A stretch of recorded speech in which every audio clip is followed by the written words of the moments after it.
கன்னியாகுமரி மாவட்டம் இலப்பவிளை பகுதியில் சூறைக்காற்றுடன் பெய்த கனமழையால் தோட்டத்தில் அமைக்கப்பட்டிருந்த பயன்பாட்டில் இல்லாத 300 அடி உயர செல்போன் டவர் அடியோடு சாய்ந்தது.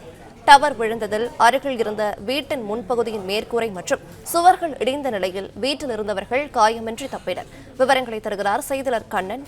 வணக்கம், விவரங்களை சொல்லலாம்.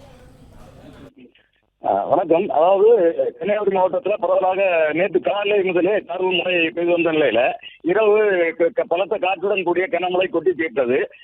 கண்டமலை பகுதியில் உள்ள இலப்போலை என்ற கிராமத்துல இரவு பலத்த காற்றுடன் கொட்டி தீர்த்த கனமழையில அருகே இருந்த 300 அடி உயர செல்போன் கோபுரம் பெயர்ந்து விழுந்தது. இதுல அந்த பகுதியில் உள்ள அங்கன்வாடி மைய ஊழியர் ராஜமல்லி என்பவரின் வீட்டின் மேல் விழுந்ததில் மேற்கூரைகள் இடிந்து சேதமடைந்தது. மேலும் அந்த வீட்டில் இருந்த ராஜமல்லி மற்றும் அவரது மகள் அதிர்ஷ்டவசமாக எந்த காயமின்றி உயிர் தப்பிய நிலையில செல்போன் கோபுரமானது முன்பு இருந்த காலை கிடந்து அந்த பகுதியில் உள்ள ஆற்றின் அந்த கரையில் உள்ள மின்கம்பத்தின் மீது விழுந்தும் சேதமடைந்தது.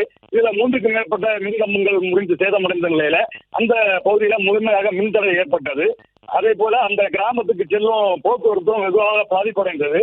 தற்போது வரை அந்த செல்போன் கோபுரத்தை அகற்றுவதற்கான பணிகள் மேற்கொள்ளப்படாத நிலையில உடனடியாக அந்த செல்போன் கோபுரத்தை அகற்றி மக்கள் மின் தடை சீரமைக்க வேண்டும் என்றும் போக்குவரத்தை சீரமைக்க வேண்டும் என்ற கோரிக்கையை அப்பகுதி பொதுமக்கள் விடுத்துள்ளனர்.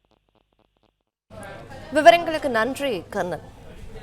பிளே ஸ்டோர் மற்றும் ஆப் ஸ்டோரில் இருந்து பாலிமர் செயலியை QR கோடு மூலம் பதிவிறக்கம் செய்யுங்கள். செய்திகளை உடனுக்குடன் பெறுங்கள்.